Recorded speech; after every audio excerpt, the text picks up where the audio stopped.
არჩევნები დასრულდა და მინდა მიულოცო სრულიად საქართველოს მოსახლეობას შვიდად ჩატარებული არჩევნები მიუხედავად არნახული პოლარიზაციისა და სიძულვილის ენის გამოყენებისა. მინდა მოულოცო გამარჯვება ახლად არჩეულ ადგილობრივ საკრებულოს წევრებს, მერებს და უსურვო წარმატებული საქმიანობა ქვეყნის სამსახურში. არჩევნებმა ჩაიარა შვიდად, შეიძლება ითქვას, რამე თუ უპრეცედენტოდ დაბალი იყო ინციდენტების რაოდენობა თვითუბნებში. არჩევნები ჩატარდა თავისუფლად, ოპოზიციის საგრძნობლად გაუმჯობესებული შედეგები პირდაპირ კავშირშია ამომრჩევლის ნების თავისუფალ გამოხატვასთან. ასევე კანდიდატების შედეგებს შორის განსხვავების შემცირება დამახასიათებელია დემოკრატიული არჩევნებისთვის.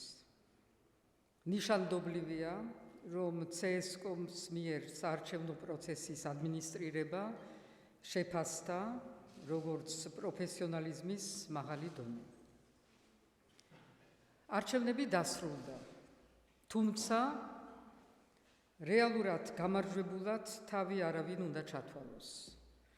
რამე თუ გამარჯვებული არც ქვეყანა და არც საზოგადოება.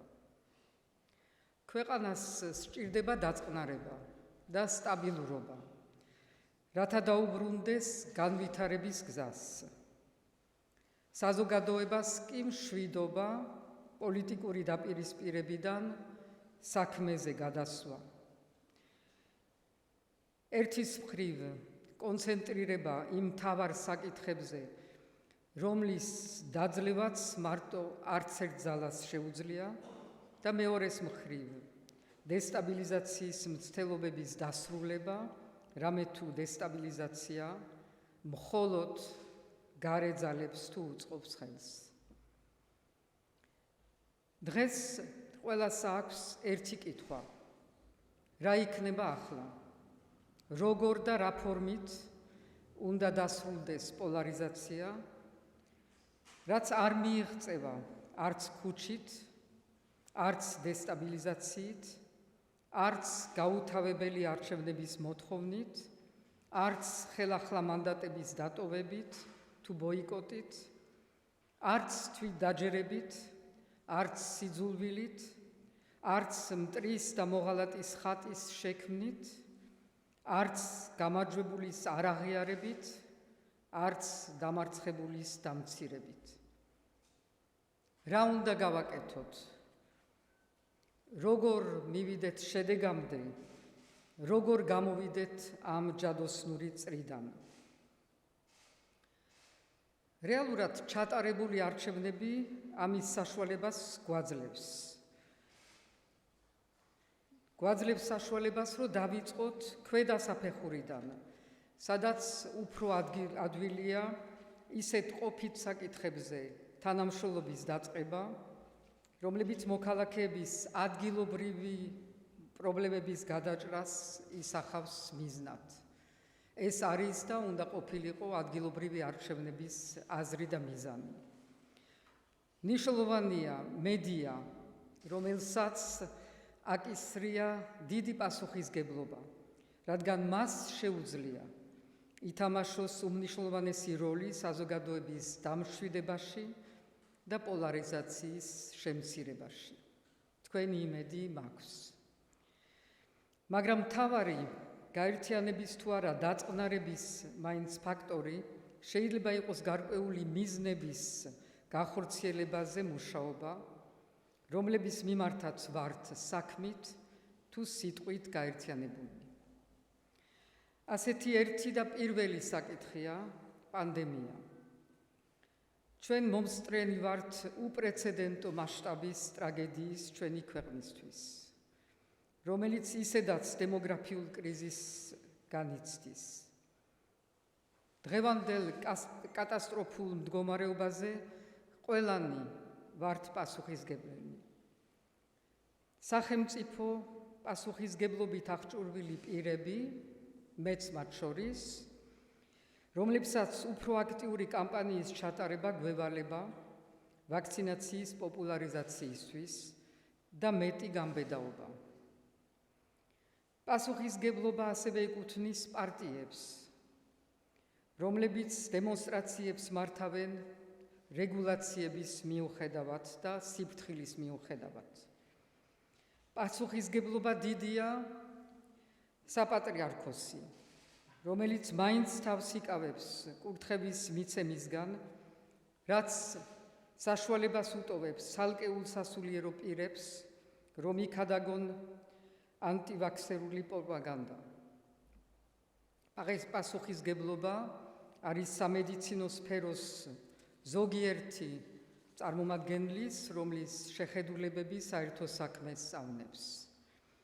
და ბოლოს, პასუხისგებლობაა ჩვენი მოქალაქეების, ვინც პირად შიშებს და საკუთარ ჯანმრთელობის გამო ქვეყანას დემოგრაფიული კატასტროფის წინაშე აყენებს. პანდემია ყველაზე ნათლად გვიჩვენებს, რომ არა ვართ ერთმანეთის მტრები, არამედ ერთად უნდა ვებრძოლოთ და ერთად უნდა დავძლიოთ ეს პანდემია. მივმართავ ხელისუფლებას, რათა სასწრაფო და მკაცრი ზომები იქნას მიღებული. სავალდებულო აცრა რისკ ჯგუფებისთვის. COVID პასპორტის შემოტანა საჯარო სივრცეებში შესვლისთვის. და თუნდაც ფასიანი მკურნალობა აუცრელი ადამიანებისთვის. მედიას მივმართავ, რათა გადაცემები გახშირდეს ამ პრობლემის გასაშუქებლად. სამოქალაქო სექტორს გააქტიურებისკენ და პარტიებს თავშეკავებისკენ. კიდევ ერთხელ მივმართავ საპატრიარქოს, როგორც დღეს გავაკეთე, რომ ეკლესია მისცეს მრევლს მკაფიო მითითება და მაგალითი. სამაგიეროდ ვეწინააღმდეგები და მეტიც მიუღებლად მიმაჩნია, რომ დაუბრუნდეთ ეკონომიკური აქტივობების შეზღუდვას და ნებისმიერ ჩაკეტვას. მიუღებელია ვინაიდან და რადგანაც ეს დააზარალებს ქვეყნის ეკონომიკას და პირველ რიგში მოსახლეობის იმ ნაწილს, რომელიც ისედაც იმყოფება უმძიმესი სოციალური გამოწვევების წინაშე.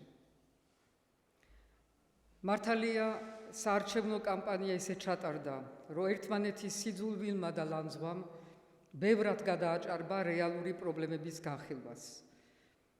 პრაქტიკულად იგნორირებული იქნა ქვეყნის რეალური საჭიროებები და მოქალაქეების უმძიმესი სოციალური და ეკონომიკური მდგომარეობა. ერთის მხრივ ხელისუფლება კმაყოფილებას გამოთქვამს ეკონომიკის ზრდის უპრეცედენტო მაჩვენებლებით, როცა პარალელურად მოქალაქეები განიცდიან პირობების მკვეთრ გაუარესებას. ოპოზიცია კი სულ სხვა ვიწრო პოლიტიკური პრიორიტეტებით ხელმძღვანელობდა.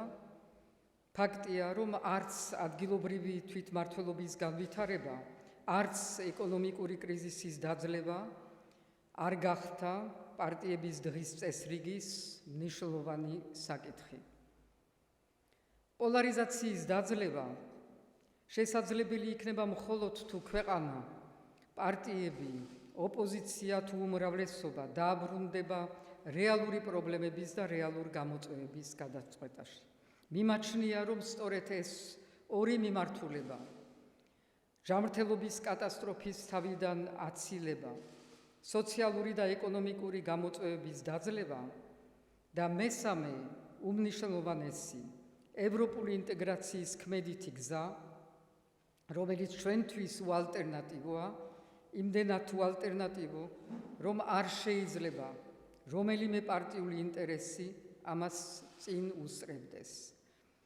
ესაა ჩვენი ერთობლივი ზეპარტიული გამოწვევა, არა მხოლოდ იმიტომ, რომ ეს არის ჩვენი განცხადებული ორიენტაცია, არა იმიტომ, რომ 80% ქვეყნის ამ გზას მხარს უჭერს, არამედ იმიტომ, რომ ეს არის ერთადერთი ჩვენი სოციალური, ეკონომიკური, სახელმწიფო განვითარების გზა. ამაზე შეთანხმება არის პასუხი იმ არსებით კითხვაზე, როგორ დავასრულოთ არა ერთმანეთი, არამედ პოლარიზაცია. დღეს ჩვენი განცხადებული მიზნებიდან გამომდინარე, გვევალება დროული და სერიოზული ნაბიჯების გადადგმა ევროპის გზაზე, რასაც ჩვენი პარტნიორებიც ელოდებიან მოუთმენლად ჩვენგან. ამ კუთხით კი იუსტიციის უმაღლეს საბჭოში 2 ახალი წევრის არჩევა წარმოადგენს ამ ფორმით და ამ დროს გაუგებარ ნაბიჯს. როცა ვიცით თუ რა სიმბოლური ადგილი უჭირავს სწორედ იუსტიციის უმაღლეს საბჭოს სამომავლო სასამართლო რეფორმის გაგრძელების კუთხით და რაოდენ ყურადღებას იქცევს მისი შემადგენლობა თუ მისი მიუკერძოებობა. მე მზად ვარ ყველა ამ ზემოთ ჩამოთვლილი 3 პრიორიტეტის ირგვლივ შევხვდე ყველას, ვინც ამაზე თანხმდება და პრეზიდენტის პლატფორმა გამოვიყენოთ საჭიროების სამებრ. ასევე მზად ვარ ძალიან ბევრი რამისთვის, როცა ვიცი და სადაც ვიცი, რომ ქვეყნის ინტერესი დგას. რადგანაც ეს საკითხი კიდევ ერთხელ მუსირებს, უნდა ვთქვა ისიც, რომ ჩემი პოზიცია ყოფილი პრეზიდენტის შეწყალებაზე მყარი და უცვლელია. არა და არასოდეს. ყოფილი პრეზიდენტი არც პოლიტიკური პატიმრობის და არც უდანაშაულობის ხერხის არც ერთ კრიტერიუმს არ აკმაყოფილებს.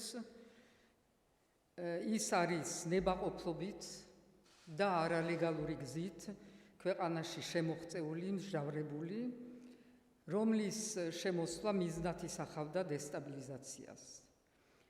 ამის მიუხედავად და გამომდინარე მაღალი საზოგადოებრივი და პოლიტიკური ინტერესისა, ის უნდა იყოს მიჩნეული განსაკუთრებულ პატიმრად და ეს მოითხოვს პენიტენციარული ადმინისტრაციისგან და ხელისუფლებისგან განსაკუთრებულ ყურადღებას, ყველა ზომების მიღებას, რათა ჯანმრთელობის გაუარესება არ იქნას გამოყენებული პოლიტიკური სპეკულაციის ან დესტაბილიზაციის მიზნით.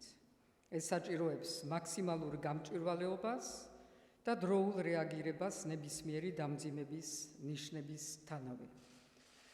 ეს არის და ეს ამ საკითხს მე არ დაუბრუნდები.